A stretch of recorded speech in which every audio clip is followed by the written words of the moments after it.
Hello everybody, my name is Space. Today I'm running some T5 Abyssal Dead Space sites.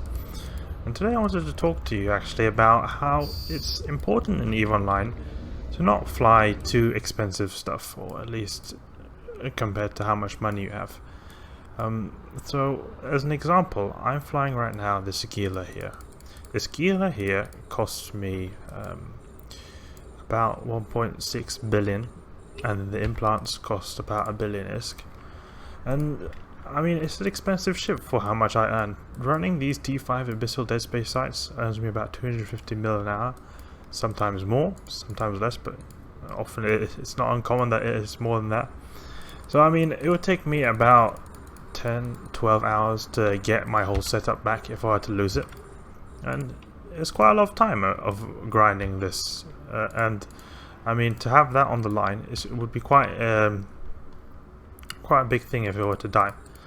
So what I'm trying to say is that often when I play EVE, I think about like a common thought that pops up is if actually the activity I'm doing is worth the potential loss. And that's something you have to think about a lot, because the reason why I do these sites is because, yeah, I can get ganked.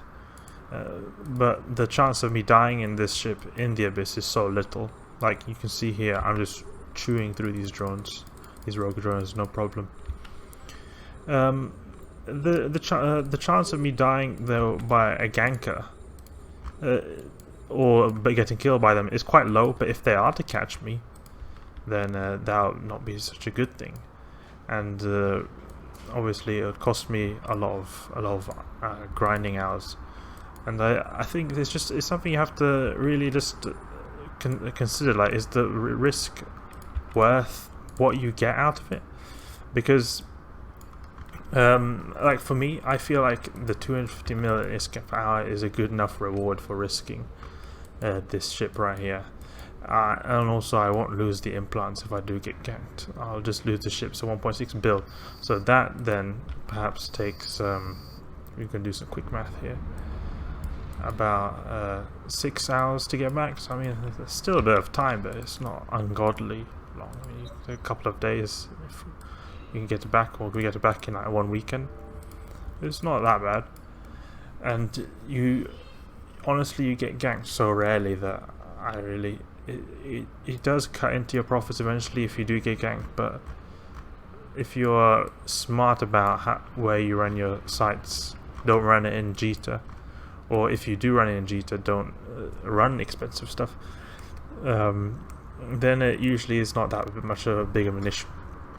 Let's see if we can get some good loot here. And now this applies to all things. I mean, Abyssal Dead Space is one of them. But it could also be mission running. I see many times people going and running mission ships, like in marshals, like officer fit marshals, like many tens of billions for this L4 missions, which will give you maybe, I don't know, 60-70 mil an hour at best. I mean, you're putting so much on the line for that. It feels quite unnecessary, especially since that's not needed. Like often when I try to do an activity in EVE, I try to think, okay, what is actually needed? So, for example, I could perhaps put some better tank modules on my ship. I've got B-type multispectrum and a C-type multispectrum shield hardener over here. But the thing is, and it will be slightly more comfortable to run these sites, but it's the B and C-type is all I need. Like, I don't need to have the better type of modules, and they're just extra costs for the odd case that I were to die. And it's just it's a thing you have to always think about. And you also like when I go to low sec, and I showed that video of me going into those Upwell research consortiums. I mean, the ships I use there not even worth more than 100 mil, and then after insurance with those battle cruisers, you get like 40 million back. So maybe like 50 million at max you have to pay, maybe even less if your friend scoops your loot. Like that's what I did when my friend died. Then I scooped his loot. So it all depends on what you're running and the risk of you dying. Like if you're going to do some risky activity, you obviously don't want to use an expensive ship. And also it depends on how much you earn. For example, I can earn 250 million ISK per hour doing this activity. So I obviously am able to risk more things because I can get it back. There's nothing worse than you just losing like a ship and then it takes you forever to get it back, or even you can't get it back. Then you're perhaps like, if I can't earn this Gila back here, then I'll have to run T4s again. That'll take me even longer. Then I'll have to do that to get T5s again. So it's always important to be able to like afford your ship back in case you lose it, if it's like something you rely on when it comes to income. So here, just killing these Vela spawners. Vela spawners are very easy. I remember when I was a noob, I was running faction warfare. A faction warfare is quite an interesting activity because you fight for one of the empires, and you capture these locations for the empire, and you get LP doing that, and also you have to defend them from incoming players. It could also be pirates as well. The pirates can sometimes, like player pirates, they can also attack you. And it's quite a dangerous activity, but you also get quite a lot of reward from that as well. And it's also just fun to you team up with a bunch of guys and you just defend these complexes. It's like an engaging activity. Like obviously now it's not worth my time as much as it used to be, but it's still quite fun. And the thing is, once when I was with a bunch of buddies, and we were like defending one of these complexes in faction warfare space, then one of my friends, actually, he got killed. He was in a caracal, and his total ship cost was worth 100 million. And I was like shocked, like what? How are you able to? And he was just talking like, oh, I just lost my ship and that's it. Like he was just talking so casually when he lost 100 mil ship. And back then, this was like 2016. It's like it's amazing how you progress in EVO over the years, where something you just thought was like, oh, some guy just casually lost his whole net worth, to now being something I would earn back in less than half an hour. Like I wouldn't even think twice if I lost 100 mil ship now.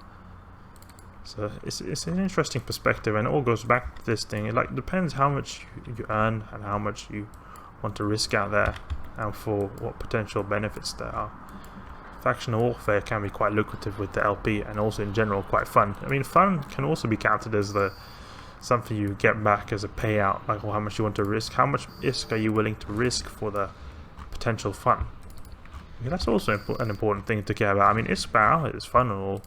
It's nice to see your wallet increase, but if you're not having fun doing it, then it's going to get quite repetitive. And I mean, I'm running Abyss sites here, and it does get quite repetitive after a while. I know all the sites inside and out, as I showed you. You can see that I'm pretty meticulously killing these Triglavians without any second thought.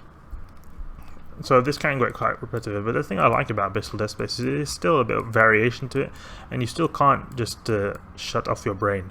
I mean, Gila is actually, funny enough, characterized by being one of the ships that can run the Abyss by turning off your brain more than the other ones. Like one would be, for example, the Sacrilege, where you have to use a lot of piloting to do that well. But you still have to manage your drones. You want to do it, and you want to do it all in an efficient way, and that kind of keeps you going. And also the scenery just looks amazing in here. The sounds look amazing. It's an interesting activity, but obviously the payout is the most important thing. It seems like we're getting very easy spawns today. Just some sleeper frigates, very easy. I'm gonna go for these lucid preservers here because they're remote repping guys. We can just take them out here. I shouldn't have actually used the Navy Infiltrator. The reason I use these Navy Infiltrators is because they got good tracking, so they will do it quite good, but I think that the sleeper frigates are not actually that they're not actually that fast, so the T2 drones I think would have been able to take out. Like another example of risking a lot of things is that I could get a slight increase in DPS by using augmented drones instead of these T2 drones. Like I'm talking about maybe like 5% or something. I mean, that's good and all, but the thing is, an augmented drone costs 20 million, about 20 million. I'm not exactly sure, it could have changed, but I believe it was about 20 million per drone. So 2 drones will then cost 40 million. two T2 drones cost, I believe, 1 or 2 million each. So it's about 10 more times each drone is worth. And this is that is something I really do not want to risk, actually, because for a slight percentage increase in effectivity, I'm losing drones all the time. Like you can see here, I take a lot of damage, and it's not uncommon that I lose a drone, because sometimes you got some webbing frigates like these Wardens who just web the drones or scram the drones, and then you got someone like this Sentinel who does quite a lot of damage to even small ships. And then this makes it so that the drones would easily die. And sometimes, and then you got these automatic suppressors here, which also destroy drones. So I mean, inevitably your augmented drone will die unless you're razor focused all the time, which is quite hard to actually do if you're for like 20 minutes blasting enemies continuously.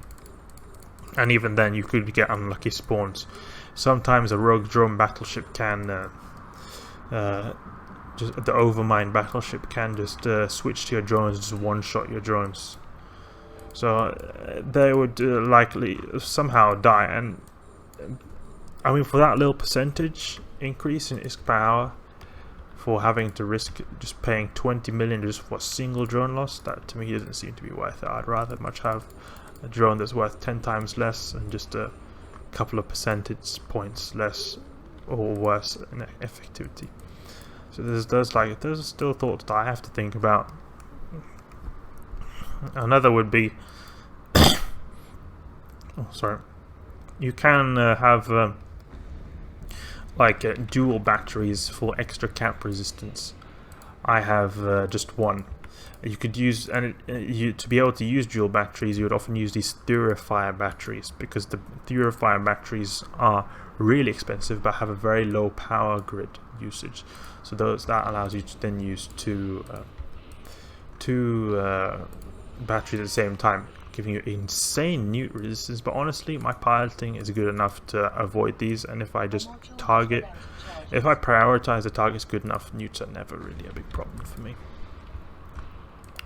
So it doesn't. That's another example of how I have to think about like what you're worth to risk and how that can affect your ISK per hour. It seems like we got some pretty good loot from this site. 86 million. Nice. For just how long did this take? 13 minutes. 13 minutes for 86 mil. I would say that's pretty good ISK right there. Thanks for watching, guys. I hope you liked this little ramble I had about risking ISK and how it can affect your ISK efficiency and thoughts. You just have to have an EVE Online when it comes to what you put on the line for what you get. Thanks for watching, and I'll catch you guys later.